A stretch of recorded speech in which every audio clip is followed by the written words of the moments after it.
ఇక అందరూ నా వైపు చూడండి. క్రైస్తవుని జీవితంలో, దేవుని నమ్ముకున్న బిడ్డల జీవితాల్లో అసలు రోగాలు ఎందుకు వస్తాయి? రకరకాల రోగాలు కాలం గడిచే కొద్దీ ఒక రోగం కాదు.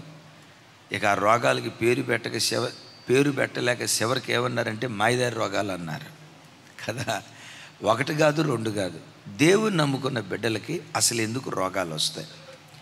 పరిశుద్ధ గ్రంథమైన బైబిల్ అంతా ధ్యానిస్తే ఎన్నో కారణాలు ఉన్నాయి. మెట్టుకు 7 కారణాలు చెప్తాను. నంబర్ 1, క్రైస్తవుని జీవితంలో లేదు మనుషుల జీవితంలో రోగాలు రావటానికి కలిగిన అనేక కారణాల్లో ఒక కారణం సరైన ఆహారపు అలవాట్లు లేకపోవటం రోగానికి కలిగిన కారణాల్లో ఒక కారణం. మీరు అందరూ ఎడ చూస్తున్నారంటే, మీరు ఏదో చెప్తారు అనుకుంటే చివరికి ఇది చెప్పారు ఏంటన్నా అని అంటారా? నిజమే. ఏది తినాలి, ఏది తినకూడదు, ఎంత తినాలి, ఎంత తినకూడదు, శరీరానికి ఏ ఆహారం సరిపడిద్ది, ఏ ఆహారం సరిపడదు అని ఆహార నియమాలు ఒక వ్యక్తి పాటించకపోవటాన్ని బట్టే చాలా సందర్భాల్లో మనుషులు రోగగ్రస్తులు అవుతున్నారు. ఓ రకంగా బీపీలు, షుగర్లు రావటానికి కలిగిన కారణాల్లో ఒక కారణం ఏంటో తెలుసా? సరైన ఆహారపు అలవాట్లు లేకపోవటాన్ని బట్టే మనిషి రోగగ్రస్తుడవుతున్నాడు. పరిశుద్ధ గ్రంథమైన బైబిల్లో మనం చూస్తే బలి పశువును వధించినప్పుడు క్రొవ్వును గూర్చి ఒక మాట అంటాడు. క్రొవ్వంతయు యెహోవాదే.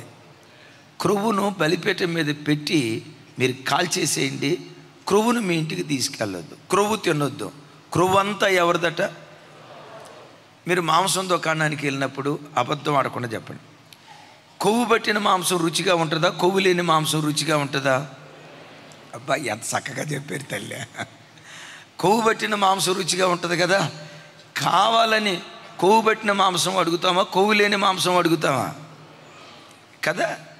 దేవుడు ఏమంటాడు? కొవ్వంతా యెహోవాదిరా నాయన, కొవ్వు తినొద్దు అన్నాడు. మీరు అనొచ్చు, అంటే కొవ్వు అంటే దేవునికి ఇష్టమేమో, మనం తినొద్దని మన నోటి దాని దగ్గర అన్యాయం చేసినట్టున్నాడు అని అంటారు కాక, ఆయనే వచ్చి తినడు కదా. కొవ్వులో మనిషికి ఆ ఫ్యాట్ చేరి హార్ట్ స్ట్రోక్ వస్తుందని, బీపీలు వస్తాయని అనంత జ్ఞాని అయిన దేవుడు ఎరిగి, రే బాబు కొవ్వు తినొద్దురా నాయన. మరి మాంసానికి రుచి ఎట్లా? ఆల్రెడీ మాంసంలో కంటికి కనపడకుండా మాంసం లోపల కొంత కొవ్వు ఉంటుంది. ఇది సరిపోకుండా మరలా కొవ్వు వేసుకుంటారే, దాని ద్వారా మనిషికి చిన్న వయసులో దీర్ఘకాలిక వ్యాధులు, షుగర్లు, బీపీలు, అనారోగ్యాలు వస్తాయి. బిడ్డలారా, బైబిల్లో ఇంకొక మాట కూడా గుర్తుకు తెస్తా. పస్కాను భుజించేటప్పుడు అదే వేట మాంసాన్ని, గొర్రె మాంసాన్ని భుజించేటప్పుడు దేవుడు ఆ స్థలంలో చెప్పిన మాట ఏంటంటే, చేదు కూరలతో మీరు మాంసాన్ని భుజించాలి అంటాడు. ఒకసారి చెప్పండి. మీరు చికెన్ తినేటప్పుడు ఫ్రై చికెను, ఏమంటారు, గ్రిల్డ్ చికెను, కంటకి చికెను, మిమ్మల్ని కాశీకి తీసుకెళ్ళే చికెను, ఏదో తినేటప్పుడు దానికి కాంబినేషన్ ఏం వాడతారు చెప్పండి? అదే చెప్పండి అమ్మా. నాన్ వెజ్కి నాన్ వెజా? తమ్ముడు తిరుపతి చెప్పు. అదిగో ఆనియన్ను లేకపోతే కేరా ఇట్లాంటివి వాడతాం. ఎప్పుడైనా మీరు మాంసం తినేటప్పుడు కాకరకాయలు పక్కన పెట్టుకొని ఒక మొక్కిట్టని, కాకరకాయ మొక్కిట్టని, కాకరకాయని ఎప్పుడైనా కాంబినేషన్గా తీసుకున్నారా? తీసుకున్న వాళ్ళు ఉంటే చేతులు ఎత్తండి. మీరు ఎట్ట చూస్తున్నారంటే, అన్నయ్య మాంసం తినేటప్పుడు అది కల్లో కూడా రాకూడదు అన్నయ్య. ఎందుకు తినమన్నాడు దేవుడు? బిడ్డలారా, అసలు ఎందుకు తినమన్నాడు చెప్పంటారా?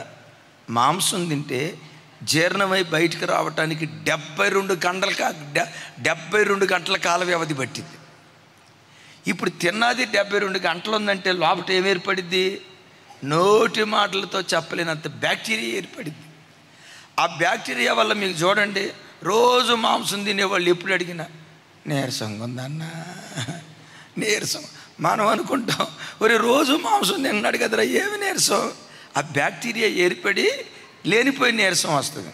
ఇప్పుడు ఈ బ్యాక్టీరియాని చంపే గుణం దేనికి ఉంది? చేదు కూరకు ఉంది, కాకరకాయ ఉంది. ఈ మాంసానికి తోడు కాకరకాయ తిన్నామంటే లోపట ఉన్న బ్యాక్టీరియా బ్యాక్టీరియాని తినేసి మాంసం తిన్నవాడు లేడి పిల్లలా గంతులేయటం ప్రారంభిస్తాడు. అలాగని ఈ మాట పట్టుకుని రోజు అదే తినేరు కాక. సో మనిషికున్న ఆహారపు అలవాట్లు సగం రోగానికి కారణమవుతున్నాయి. నా పిల్లలారా, నా వైపు చూడండి. నా చేతులు ఎత్తి మిమ్మల్ని దీవిస్తున్నాను. వెనక కూర్చున్న అన్నోళ్ళు కానీ, వృద్ధులు కానీ, మీరు కానీ మనం ఎక్కువ సంవత్సరాలు బ్రతకాల. ఎందుకో చెప్పమంటారా? మీలాంటి భక్తి కలిగిన బిడ్డలు బ్రతికితే మందిరానికి వచ్చి ప్రార్థన చేస్తూ ఉంటారు. నశించిపోతున్న ఆత్మల కొరకు కన్నీళ్లు గారుస్తూ ఉంటారు. శాపగ్రస్తమైన దేశాలు ప్రభు తట్టు త్రిప్పబడినట్లుగా కన్నీళ్లు గారుస్తూ ప్రార్థన చేస్తారే, మీ ప్రార్థన కన్నీటి చుక్కల్లో నుండి ప్రపంచంలో ఉజ్జీవ జ్వాలలు దేవుడు పుట్టించడం ప్రారంభిస్తాడు. తాగుబోతోడు దీర్ఘకాలం బ్రతికి ఉపయోగం ఏముంది? నిజదేవుడు తెలియని వాడు దీర్ఘకాలం బ్రతికి ఉపయోగం ఏముంది? అందుకని మొట్టమొదట ఆహార నియమాలు చాలా జాగ్రత్తగా తీసుకోవాలి. యేసయ్యకు మహిమ కలుగును గాక. నాన్ వెజ్ తిన్నప్పుడు కూల్ డ్రింక్ తాగుతారా, తాగరా? ఎంతమంది తాగుతారు అని అడగను, ఆగండి. నాన్ వెజ్ తిన్నప్పుడు నాన్ వెజ్జే డబుల్ మీల్. మరలా కూల్ డ్రింక్ తాగితే ఏమైతే తెలుసా? మనం అది నీళ్ళు అనుకుంటాం, దానికి ఒక క్యాలరీ ఉంది, అది తింటే అది కూడా ఇంకొక భోజనం చేసినట్లు అన్న జ్ఞానం లేక సరే మంచినీళ్ళే కదా అని తాగుతాం. ప్రతి బిడ్డ దేవుని కొరకు ఎక్కువ సంవత్సరాలు బ్రతుకున్నట్లుగా ఆహార నియమాలు జాగ్రత్తగా పాటించుదుగాక. ఆమెన్. బీపీ వచ్చింది, బీపీ నార్మల్ అవ్వాలంటే ప్రార్థన చేయాలా, ఉప్పు తక్కువ తినాలా? లేదు, రెండూ చేయాలా. మీరు ఇదే చెప్తారని నాకు తెలుసు. ప్రార్థన చేయాలి, ఉప్పు తక్కువ తినాలి. ఇప్పుడు షుగర్ వచ్చింది, ఏమండి? షుగర్ వచ్చిన తర్వాత షుగర్ పేషెంట్ల కంట స్వీట్ తినాలనే ఆశ ఇంకెక్కువ పుట్టిద్దంట. మరి అది ఎట్టా పుట్టిద్దో నాకు తెలియదు. సో నిర్దాక్షిణంగా నేను నా ప్రభువుకు ఉపయోగపడాలి, నాకు ఇచ్చిన సంఘానికి ఉపయోగపడాలి, నశించిపోతున్న ఆత్మల కొరకు ఉపయోగపడాలి. నాలాంటి వాడు ఎక్కువ కాలం బ్రతికితే నా గ్రామం కొరకు ప్రార్థన చేస్తాడు కదా, అనేకుల కొరకు ప్రార్థన చేయటానికి నా ఆరోగ్యాన్ని కాపాడుకోవాలని ప్రతి బిడ్డ ఆహార నియమాలు చక్కగా పాటించేవారిగా ఉందురుగాక. అలాగని తినొద్దని చెప్పానని అసలు తినకుండా ఉండేరు కాక మళ్ళీ అదొక టీబీ పేషెంట్లు అయిపోతారు. అట్లా ఉండొద్దు. ఆహార నియమాలు చక్కగా పాటించే కృప దేవుడు మనకిచ్చునుగాక. రెండవది అసలు సిసలు కారణం ఏంటో తెలుసా? పరిశుద్ధ గ్రంథమైన బైబిల్లో మనం చూస్తే పాపము వలన దేవుడు తన ఉగ్రతను పంపించి కొందరికి వారి పాప ఫలితంగా రోగాన్ని శిక్షగా పంపించినట్లుగా బైబిల్లో కొన్ని సందర్భాల్లో చూస్తాం. జస్ట్ 2 మాటలు చూడండి. ద్వితీయోపదేశకాండం. అలాగని వచ్చిన ప్రతి రోగం పాపం వలన వచ్చింది అనుకోవద్దు. 28వ అధ్యాయం ద్వితీయోపదేశకాండం 15వ వచనం. ప్రకటన గ్రంథం 2వ అధ్యాయం 22వ వచనం.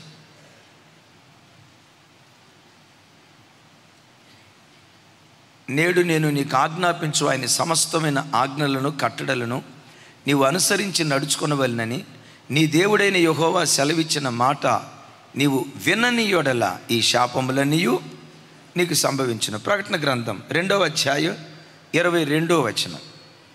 ప్రకటన గ్రంథం 2వ అధ్యాయం 22వ వచనం. నాతో కలిసి, ఇదిగో నేను దానిని మంచము పట్టించి దానితో కూడా వ్యభిచరించువారు దాని క్రియల విషయమై మారు మనసు పొందితే గాని వారిని బహుశ్రమల పాలు చేతును. ఇది అందరి జీవితంలో కాదు. సహజంగా మనకు అనారోగ్యం వచ్చిందంటే టకమని ఈ పాయింట్ దగ్గరికే వెళ్తాం. కానీ కొందరి జీవితాల్లో దేవుడు రోగాన్ని ఎందుకు ఇస్తాడంటే, మొట్టమొదటి సరైన ఆహార నియమాలు పాటించకపోవటాన్ని బట్టి. రెండవ కారణం ఏంటంటే పాపమును బట్టి. దేవుడి సంఘాన్ని మాట్లాడుతూ అంటాడు, ఇదిగో యెజబెలు చేసే జారక్రియలు నీ దగ్గర ఉన్నాయి, వేశ్యాతనం నీ దగ్గర ఉంది, చిల్లంగితనం నీ దగ్గర ఉంది. గడిచిన దినాల్లో చాలాసార్లు మాట్లాడా, నువ్వు మారలేదు కాబట్టి ఇప్పుడు నేనేమి నిర్ణయం తీసుకున్నానో తెలుసా? నిన్ను మంచం ఎక్కించబోతున్నా. ఆ మంచం మీద నుంచి ఎప్పుడు నేను దించుతానో తెలుసా? నీ పాపము విషయమై నువ్వు మారు మనసు పొందితే తప్ప ఆ మంచం మీద నుంచి నేను దించను. నువ్వు మారు మనసు పొందలేదా, ఆ రోగంతోనే నేను చంపేస్తానని ఈ సంఘంతో దేవుడు మాట్లాడినట్లుగా లేఖనాల్లో చూస్తున్నాం. నేను ఎరిగినంత వరకు మీలో ఈ స్థాయికి వచ్చినటువంటి వాళ్ళు ఎవరూ లేరు అని నేను అనుకుంటున్నా. ఎందుకంటే ఇంత వాక్యం విన్న తర్వాత అంత శాపగ్రస్తమైన పాపానికి మీరు అవకాశం ఇవ్వరు.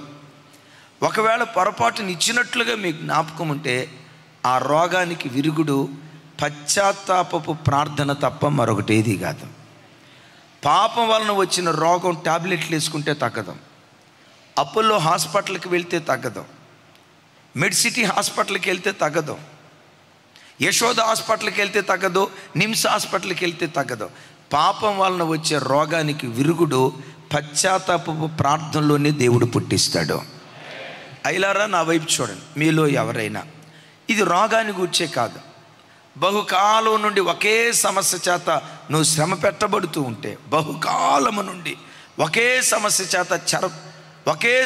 చేత శ్రమపరచబడుతూ ఉంటే, ఒకవేళ ఏదైనా పాపం వలన నువ్వు శ్రమపరచబడుతున్నామో ఒక్కసారి ఆలోచించి ఈ ఉపవాస ప్రార్థనల ఆఖరి గడియలకు వచ్చిన నీ జీవితంలో దాన్ని ఒప్పుకొని నువ్వు విడిచిపెట్టుదువుగాక.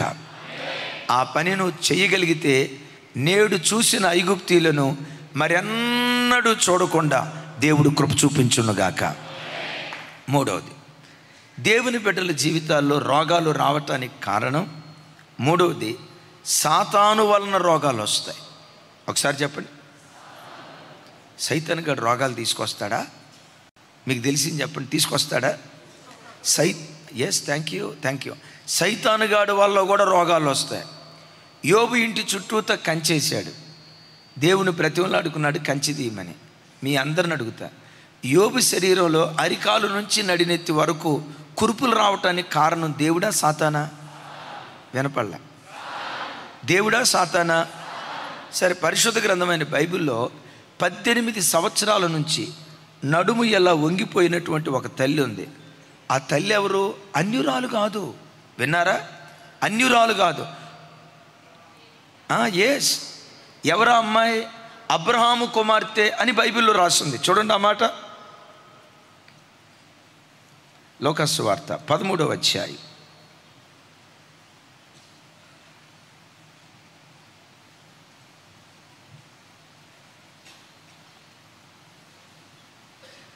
లోకాసు వార్త 13వ అధ్యాయం 11వ వచనం.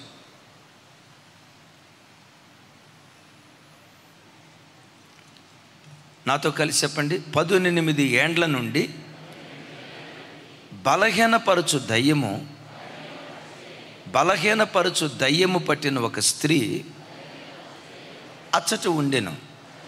ఆమె నడుము వంగిపోయి ఎంత మాత్రమును చక్కగా నిలవబడలేకుండెను. చక్కగా నిలవబడలా. ఎన్ని సంవత్సరాల నుంచి అమ్మ? కొంచెం చెప్పాలి. ఎన్ని సంవత్సరాల నుంచి?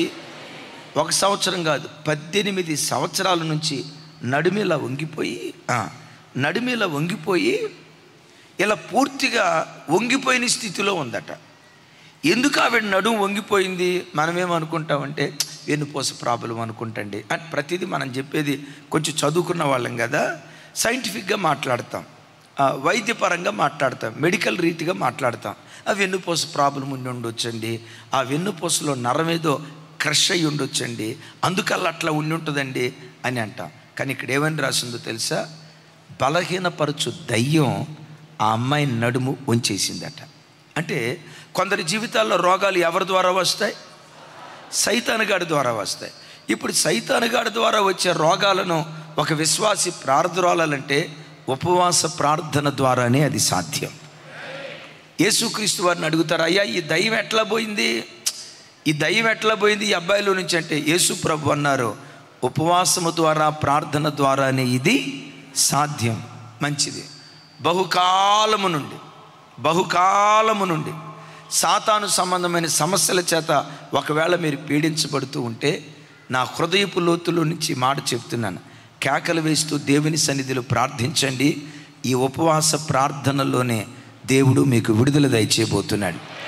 ఒకవేళ అది 18 సంవత్సరాల ఆర్థిక సమస్య అయి ఉండొచ్చు, విన్నారా? 18 సంవత్సరాల సమస్య అయి ఉండొచ్చు, 80 సంవత్సరాల సమస్య అయి ఉండొచ్చు, 18 నెలల సమస్య అయి ఉండొచ్చు. ఎన్ని రోజుల సమస్య అయినా ప్రార్థన చేస్తుండగానే ఈ ఉపవాస ప్రార్థనలో ఆయన మహిమ కొరకు ఒక్కొక్క బిడ్డకు నా దేవుడు విడుదల దయచేయునుగాక.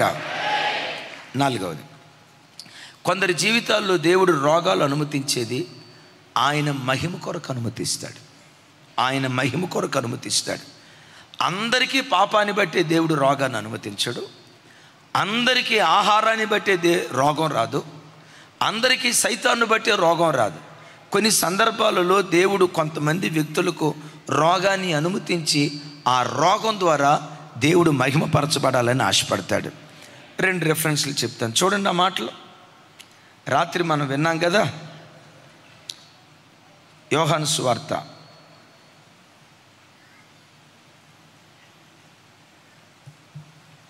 9వ అధ్యాయం మొదటి 3 వచనాలు, అలాగే యోహాను సువార్త 11వ అధ్యాయం 3-4 వచనాలు. నెక్స్ట్ వచ్చిన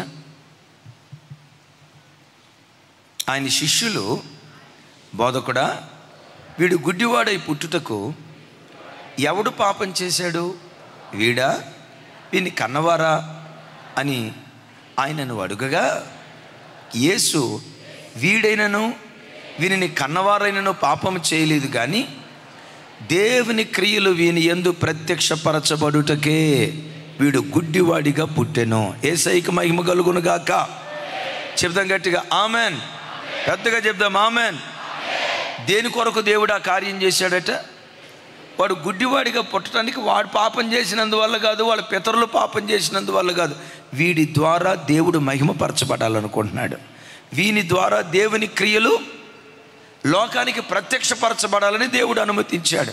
దైవజనమ, నీ ఇంట్లో ఏదైనా కొదువు ఏర్పడితే ప్రతి దానికి నా పాపం వల్లనే, నా శాపం వల్లనే అని అనుకోకు. రైట్, ఈ కొదువు ద్వారా దేవుడు మహిమపరచబడబోతున్నాడు. ఆయన మహిమ కొరకే ఈ కొదువను, ఈ సమస్యను, ఈ రోగాన్ని అనుమతించాడని ఆ సమస్యలో కూడా దేవుని మహిమను వెతికే కృప దేవుడిచ్చునుగాక. వెనక ఒక చెల్లి ఉంది, అమ్మ నిలబడి తల్లి, కుర్చీ మీద కూర్చున్న తల్లి, బ్యాక్ కళ్ళజోడు తల్లి, నువ్వేనమ్మా. రైట్, మీరు కాదు, కూర్చున్నా. అదిగో ఆ తల్లి, అదిగో ఆ బిడ్డను చూడండి.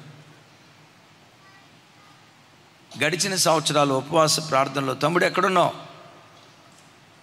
అదిగో నువ్వు రాబా, చిన్న ఎట్రా.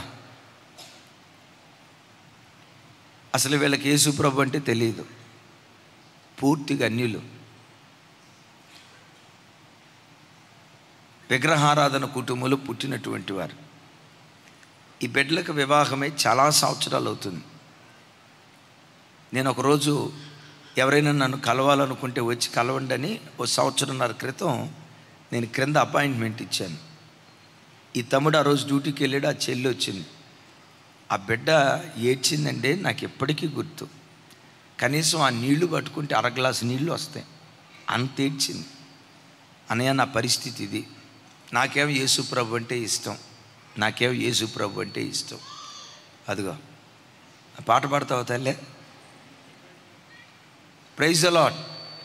అదిగో అల్లెలే చెప్తావు, అటు చూపించు, వాళ్ళకి చెప్తాముడా, అదిగో ప్రైజ్ లాడ్ చెప్పించు అందరికీ. అది అది రైట్, థ్యాంక్ యూ. వెళ్తాముడు. ఎంత బిడ్డ ఏడ్చిందంటే అంత ఏడ్చింది. నేను అన్ని కుటుంబంలో నుంచి వచ్చాను అన్నయ్య, నాకు పిల్లలు లేరనే బాధ అంతేమి లేదు, కానీ ఆ దేవుని దగ్గరికి వెళ్ళారంటగా, ఏం చేశాడు మీకు, ఏం చేశాడు మీకు? అన్నయ్య, పిల్లలు లేరనే బాధ లేదు, కానీ వీళ్ళన్నీ సూటిపోటు మాటలు ఉన్నాయే, గుణపాలు కూర్చున్నట్టుగా అనిపోతుంది అన్నయ్య, ఏం చేయాలో అర్థం కావట్లేదు అన్నయ్య. అన్నయ్య, దేవుడు మహిమపరచబడినట్లు, అన్యజనులలో ఆయన మహోన్నతుడని పిలువబడినట్లు ఆయన మహిమ కొరకు దేవుడు నా పట్ల కార్యం చేసేటట్టు ప్రార్థన చేయండి అన్నయ్య. ఎంత ఏడ్చిందో బిడ్డ నాకు ఎప్పటికీ జ్ఞాపకం. కనీసం ఒక 5 నిమిషాలు చిన్నపిల్లలను పెట్టామని కొడితే ఎట్లా ఏడుస్తారు చెప్పండి? ఇక ఏడ్చి ఏడ్చి ముగింపులో ఉంటుంది. నాకు ఎప్పటికీ గుర్తు, అట్టేడ్చింది ఆ బిడ్డ. నేను ఒక మాట అన్నా, అన్ని ప్రజల మధ్యలో దేవుడు మనలను తలదించుకునేవాడురా. అన్ని ప్రజల మధ్యలో ఆయన మహోన్నతుడని పిలువబడతాడు. ఆయన మహిమ కొరకు తప్పకుండా కార్యం చేస్తాడు. గత ఉపవాస ప్రార్థనలో ప్రార్థన చేశాం, ఈరోజు అదే పాప వచ్చి హల్లెలూయా అంటుంది. అద్భుతం. రెండోసారి కూడా ఇప్పుడు దేవుడు గర్భం తెరిచాడు. కూర్చోరు తల్లి. Praise the Lord. హల్లెలూయా. ఇప్పుడు వివాహమై కొన్ని సంవత్సరాల పాటు ఆ బిడ్డ గర్భం దేవుని నమ్ముకున్న తర్వాత కూడా ఎందుకు మొయ్యబడింది చెప్పండి? ఆయన మహిమ కొరకు. ఆయన మహిమ కొరకు. నీ ఇంటిలో ఏదైనా కొదువు ఉందంటే ఆ లోయ ద్వారానే దేవుడు మహిమపరచబడతాడు. ఆ లోయ ద్వారానే మహిమపరచబడతాడు. ఎగ్జామ్ రాసిన వెంటనే ఉద్యోగం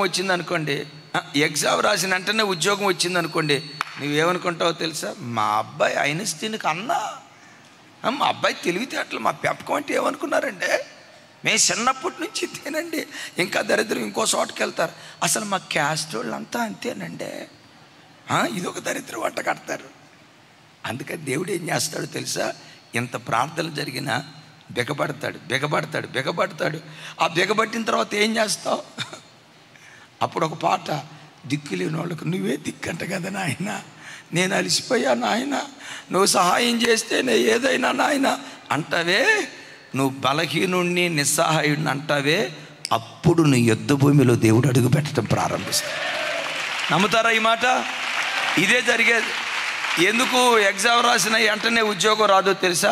ఆయన మహింపరచబడాలి, ఆయన మీద విశ్వాసం నీకు రావాలి, ఆయన మీద నీకు ప్రేమ రావాలని బిగబట్టి నువ్వు గ్రూప్ 4 ఉద్యోగం వస్తే చాలు అంటే గెజిటెడ్ ఆఫీసర్గా ఉద్యోగం దేవుడు ఇస్తాడు. అప్పుడేమంటావో తెలుసా? వేలుపుల్లలో ఆయన మహనీయుడు, ఆయన ఏమైనా చేయగలడు. ఆమేన్. రైట్. 5వ కారణం. మొదటి కారణం ఏది? సరైన ఆహారపు అలవాట్లు లేక.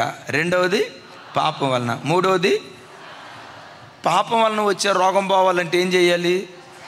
అంతే, నువ్వు ఏ హాస్పిటల్ కన్నా నీళ్ళు కాక తగ్గదు. పాపం విడిచిపెట్టడమే దానికి మందు. మూడవది సైతాను వలన. సైతాను వలన వచ్చే రోగాలను జయించాలంటే ఏం చేయాలి? ఉపవాసం, ప్రార్థన.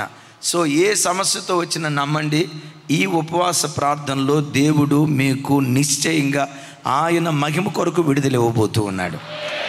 ఆమేన్.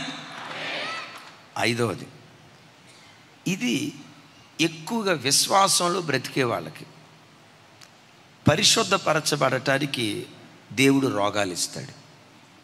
ఏం చెప్పండి ఒకసారి. దేవుడు తన పిల్లలను పరిశుద్ధపరచడానికి అలాగే క్రమశిక్షణ నేర్పటానికి దేవుడు తన పిల్లలకు రోగాన్ని ఇస్తాడు. బైబిల్ చరిత్ర అంతట్లో చూస్తే హిజ్కియా భక్తిగా బ్రతికాడు, ఆయన రోగపాలైపోయాడు. బైబిల్లో ఎంతోమంది భక్తులు వ్యాధిగ్రస్తులు అవటానికి కారణం ఏంటంటే ఆ పడకలో పరుండు పెట్టి పరిశుద్ధపరుస్తాడు. పరిశుద్ధత అంటే పరిశుద్ధత వేరు, సంపూర్ణ పరిశుద్ధత వేరు. ఆమేన్ చెప్పండి ఒకసారి. పరిశుద్ధత వేరు, సంపూర్ణ అంటే పరిశుద్ధత నుండి అధిక పరిశుద్ధతకు మనం ఎదగటానికి దేవుడే తన చిత్తానుసారంగా ఆయన పిల్లలకు దేవుడు రోగాన్ని ఇచ్చి, ఇంకా కొంతమంది భక్తుల జీవితాల్లో ఏం జరిగిందో తెలుసా? చనిపోయే ఆఖరి క్షణాలలో కొన్ని సంవత్సరాల పాటు పడక మీద పడేశాడు. ఎందుకురా ఇంత భక్తి కలిగిన దైవజనులను పడకలో పడేశాడు? భక్తులు ఏం చెప్తారంటే, ఆ పడకలో పరుండప్పుడు చిన్న బలహీనతలు ఇంకేమైనా ఉంటే వాటిని ఒప్పుకొని సంపూర్ణ పరిశుద్ధత అనే మెట్టులోకి ఎక్కటానికి భక్తులకు దేవుడు రోగాన్ని అనుమతిస్తాడట. నా కళ్ళతో చూసా. బక్సింగయ్య గారు నాకు తెలిసి 7-8 సంవత్సరాలు రోగంతో, అది ఒక మెమరీ లాస్ అయినట్లుగా అది ఒక రోగం. దరిదాపుగా 7-8 సంవత్సరాలు నేను ఆయన చూసా. మంచమైన కూర్చోటం,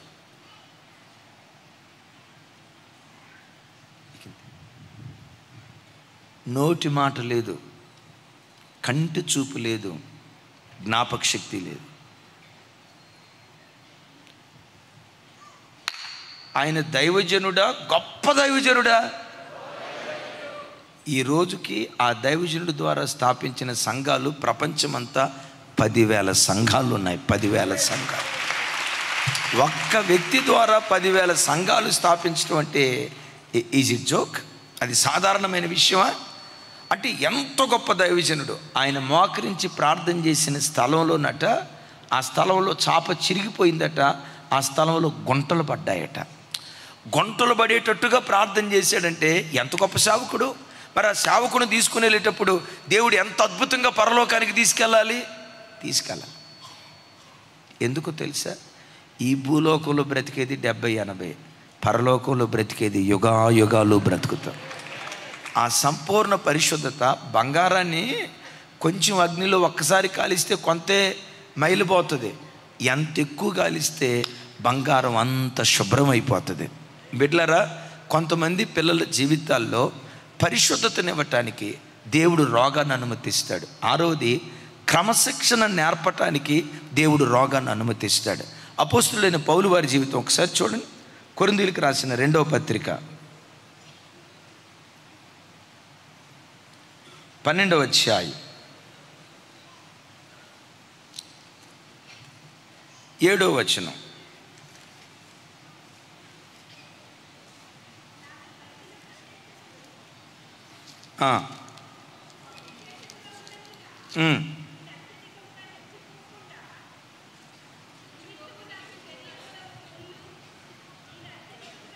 రైట్, నేను చదువుతాను చూడండి. నాకు కలిగిన ప్రత్యక్షతలు బహు విశేషముగా ఉన్నందున నేను అత్యధికముగా హెచ్చిపోకుండు నిమిత్తము నా శరీరములో ఒక ముళ్ళు, నేను అత్యధికముగా హెచ్చిపోకుండు నిమిత్తము నన్ను నలగగొట్టుటకు సాతాను యొక్క దూతగా ఉంచబడింది. మరొక్కసారి నా వైపు చూసి చెప్పండి ఈ మాట. నాకు కలిగిన ప్రత్యక్షతలు బహు విశేషముగా ఉన్నందున నేను అత్యధికముగా హెచ్చిపోకుండు నిమిత్తము నా శరీరములో ఒక ముళ్ళు, నేను అత్యధికముగా హెచ్చిపోకుండు నిమిత్తము నన్ను నలగగొట్టుటకై సాతాను యొక్క దూతగా ఉంచబడెను. ఎవరి శరీరంలో ముళ్ళు ఉందంట? నోరు తెరవాలి. ఎవరి శరీరంలో ముళ్ళు ఉందట? ఆదికాండం నుంచి ప్రకటన గ్రంథం వరకు గొప్ప గొప్ప సేవకులు ఉన్నారు కదా, 66 పుస్తకాల్లో. ఈ 66 పుస్తకాల్లో ఉన్న సేవకులందరికంటే గొప్ప సేవకుడని పిలువబడిన ఆయన ఎవరు? ఆయన్ని మించిన సేవకుడు ఇంకొకళ్ళు లేరు.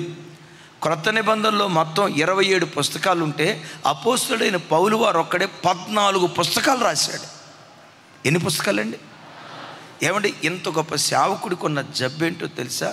కళ్ళు సరిగ్గా కనపడవంట. కళ్ళు సరిగ్గా కనపడవంట, అస్సలు కనపడవంట. అంటే అస్సలు అంటే పూర్తి కనపడకపోవటం కాదు, మసకగా దమస్కో గుమ్మం దగ్గర సూపు కోల్పోయాడు కదా, కొంచెం మసకగా కనపడుతుందట. పదే టైఫాయిడ్ మలేరియా జ్వరం ఆ దైవజనుడికి వచ్చేదట. విచిత్రం ఏంటంటే రాత్రి అంతా బాగాలేదు అంటాడట. ఇక ప్రసంగం చేసే సమయం వచ్చింది చూసారా, ఆ ప్రసంగ వేదిక దగ్గరికి వచ్చి కూర్చోబెడితే వచ్చేటప్పుడేమో రోగిష్ఠుడిలాగా గొర్రెపిల్లలాగా వచ్చేవాడట. ఫుల్ ఫీట్ మీద కూర్చున్న తర్వాత సింహంలాగా గర్జిస్తూ వర్తమానం చెప్పేవాడు. మీరు సప్పట్లు కొట్టారు. చూసేవాళ్ళు ఏమనుకున్నారు తెలుసా? కొంతమంది తెలియక యాక్షన్ చేస్తున్నట్టున్నాడు, మన చేత పరిచయం చేయించుకోవడానికి యాక్షన్ చేస్తున్నట్టున్నారు అని అనుకునేవాళ్ళు. అయ్యా పౌలా, ఏంటయ్యా నీ శరీరంలో ముళ్ళ? అవునయ్యా నా శరీరంలో ముళ్ళు. ఎందుకు నీ శరీరంలో ముళ్ళు? రిపీటెడ్గా ఒకే వచనంలో 2 మాటలు అంటాడు. నేను అత్యధికముగా హెచ్చిపోకుండున్నట్లు. ఒకసారి చెప్పండి. ఎందుకు? నాకు కలిగిన ప్రత్యక్షతలు మామూలు ప్రత్యక్షతలు కాదు. మీకు తెలుసా, పౌలు బ్రతికున్న దినాల్లోనే పరలోకానికి వెళ్ళొచ్చాడు. ఏం అట చూస్తున్నారు? అమెరికా కాదు తమ్ముడా, ఎక్కడికి వెళ్ళొచ్చాడు? పరలోకానికి వెళ్ళొచ్చాడు. దేవుని చూశాడు, దేవదూతల భాష చెవులార విన్నాడు. పరలోకానికి వెళ్ళొచ్చి పరలోకాన్ని చూశాడు. అంటే ఇంత గొప్ప ఆధిక్యతలు ప్రత్యక్షత కలిగిన ఈ గొప్ప దైవజనుడికి దేవుడు ముళ్ళు ఎందుకు పెట్టాడంటే నల్లగొట్టడానికి. ఏమండి, మనం అమ్మ అని ఎప్పుడు అంటాం చెప్పండి? అదే కదా, దేవుడు కూడా తొందరగా మనకు గుర్తు రావాలంటే, ఎందుకంటే మనల్ని ఆశీర్వదించిన విధానం, మనకు బాగా డబ్బు వచ్చిన తర్వాత కొన్నిసార్లు గర్వం వచ్చే ప్రమాదం ఉంటుంది. వింటున్నారా? ఇన్ని వేల మందిని దేవుడు మాకు అప్పగించిన తర్వాత సైతానుగాడు వచ్చి అంటాడు, జార్జ్ అన్న నీ అంతటోడు భూమి మీద లేడన్నా, జెర్మియా అన్న నీ అంతటోడు భూమి మీద లేడన్నా, చావు అని ఏదో ఒక తెలియని విషపు బీజం నాటాలని ప్రయత్నం చేస్తాడు. మరి అబ్బాయి, నువ్వు కాదురా ఇది అదంతా చేసేది, నేనేరా ఇదంతా చేసేదని దేవుడు తెలియచేయటానికి నా జీవితంలో ఏదో ఒక ముళ్ళు, 100 ముళ్ళు కాదు మీకు కనపడతాడు, ఏదో ఒక ముళ్ళు పెడతాడు. ప్రతి ఒక్కరి జీవితంలో ముళ్ళు. ఈ మాట గుండెల్లో రాసుకోండి. నీ జీవితంలో అనుమతించిన ప్రతి ముళ్ళు మహిమ కొరకే ముళ్ళును అనుమతించాడు. నిన్ను అణచడానికి అంటే దాని అర్థం అంటే నేను తొక్కేయటానికి కాదు. ఎక్కడ గర్వం నీలో రాకుండా, అహంభావం నీలో రాకుండా, మా భక్తి అండే, మా విశ్వాసం అండే, మా ప్రార్థన అండే, మేమంటే ఏమనుకున్నారు, ఇట్లాంటి గర్వపు మాటలు ఎక్కడొస్తాయోనని అణచటానికి, క్రమశిక్షణ నేర్పటానికి దేవుడు ముళ్ళు అనుమతిస్తాడు. ఆఖరి మాట ఏంటో చెప్పమంటారా? పరలోక పిలుపు రావటం కోసం. కొంతమందికి పరలోక పిలుపు రావటానికి కొందరిని సడన్గా తీసుకుంటాడు, మరి కొందరిని అదే ఎలీషా ప్రవక్తకు మరణకరమైన వ్యాధిని అనుమతించి తన రాజ్యానికి తీసుకున్నాడు. ఇప్పుడు చెప్పండి, రోగాలు రావటానికి ఎన్ని కారణాలు? రోగాలే కదా, సమస్యలు రావటానికి ఎన్ని కారణాలు? 7 కారణాలు. మొట్టమొదట సరైన ఆహారపు అలవాట్లు లేకపోవటాన్ని బట్టి, రెండవది పాపం వలన, మూడవది సాతాను వలన, నాలుగవది ఆయన మహిమ కొరకు, ఐదవది పరిశుద్ధత కొరకు, ఆరవది క్రమశిక్షణ నేర్పటానికి, ఆఖరిది పరలోకపు పిలుపు కొరకు కొందరికి దేవుడు రోగాన్ని అనుమతిస్తాడు. యేసయ్యకి మహిమ కలుగును గాక. నేను చెప్పిన పై 4 వాటిల్లో ఏవైనా బలహీనతలను బట్టి రోగం వచ్చినట్లుంటే, పాపాన్ని బట్టి రోగం వచ్చినట్లుంటే దానికి సమస్య ఒకటే, పశ్చాత్తాపడటం. సైతాను వలన రోగం వస్తే ఉపవాసం ఉండి ప్రార్థన చేయటం. ఇప్పుడు మనం ఉపవాసం ఉండి ప్రార్థన చేస్తున్నాం కదా, నిశ్చయంగా ఈ ప్రార్థన ద్వారా కొందరికి కాదు ప్రతి బిడ్డకు నా దేవుడు విడుదలిచ్చును గాక.